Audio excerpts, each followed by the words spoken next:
Flat Earth Clues, Part 3, The Map Makers. This is part of a series of clues that can help you get your head around both the design of the flat Earth system we live in and who has been involved in the deception to hide it from you. This clue looks into the USGS, otherwise known as the Map Makers of the World, and a few surprising things that they and others have in common with the flat Earth idea. All the reference links are provided in the description below, and I encourage you to check them out. For those of you outside the United States, USGS stands for United States Geological Survey, a scientific branch of the U.S. government. Formed in 1879, and with the help of the ever-expanding American Empire, they quickly became the premier map makers of the known world. Currently, they have around 9,000 employees and an annual budget of over $1 billion a year. They also have extensive science departments covering biology, geography, geology, hydrology, and many programs tied to them.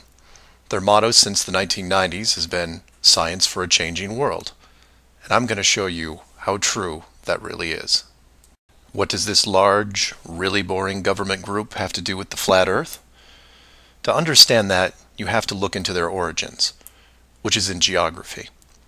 To do this, you'll need to open another page that specializes in maps. The maps you see in this video are from Wikipedia, but there are others you can reference as well. The wiki list of map projections isn't much to look at as a whole, although there are a number of interesting takes on the world view.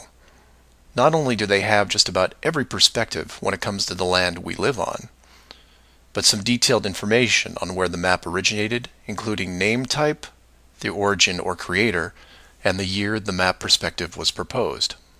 Now, some of these will be very familiar, especially the ones that you would see on your classroom wall. There are a number of variations here, but the one that has been debated on recently would be this one, the Gauls-Peters, which accurately shows the size difference between the continents, the most obvious clue being that the white continent of Greenland is actually tiny compared to Africa. But I digress. If you keep going down through all the different shapes, you'll get into circular maps, but only one of these is a top-down perspective that shows the continents in the center, surrounded by an unbroken ring of ice. In Wiki, it's called the azimuthal equidistant, and just to make it easier, I'm going to abbreviate and call it AE for short. Why is this map so interesting? Well, if you're looking at the Wiki page, you'll spot a few reasons. The first is that in the notes section of the map, and I quote, "Used by the USGS in the National Atlas of the United States." It also mentions that it is used as the emblem of the United Nations. Of all the maps on this screen, it is the only one that references a group of any kind. And if you keep this page open and navigate over to the Flat Earth section of Wiki, you'll notice towards the bottom of the page a similar map. I've referenced it here, and you can tell quite easily it's identical, but not referenced or linked as the AE model. To make things even more strange, we go back to the USGS model, and you see that it was first proposed 1,000 years ago, and you may think, well, that's a bad link. So you compare it with the person who proposed it, and you get this guy, Al-Biruni. Who was Al-Biruni? Well, he lived around 1,000 years ago and was considered one of the greatest scholars of his era, schooled in multiple sciences. Have you ever heard of him? I hadn't. Maybe it's multiple bad references in Wiki. Well, no, because NASA knows who he is and named this moon crater after him. So why is the USGS using a version of the world map designed by a 1,000-year-old Persian scientist? Because it's correct. That's why.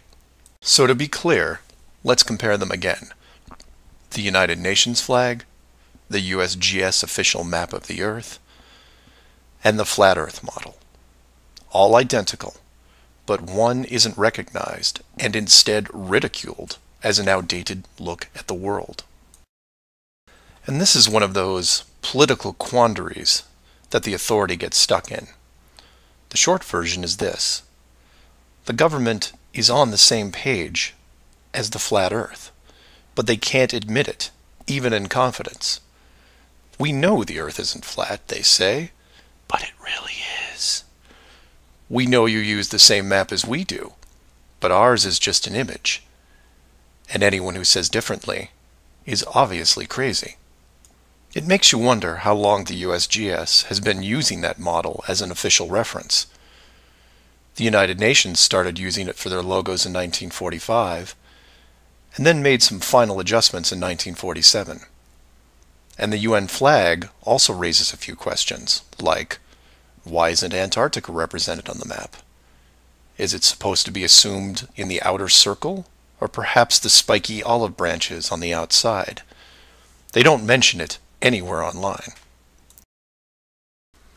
And this is what I like to focus on: the gaps, the holes in the plot, the unanswered questions.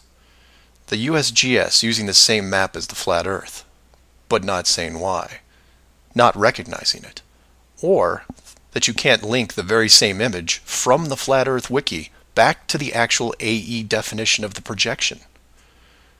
The authority figured out in the 1950s all of the borders of our enclosed world, and have done a great job hiding it over the decades. But the world's a complex place, and there are clues out there just lying around. I think it's time you saw some of them. So do some of your own research and ask questions. Please feel free to email me at msargent23@comcast.net or 303-494-6631.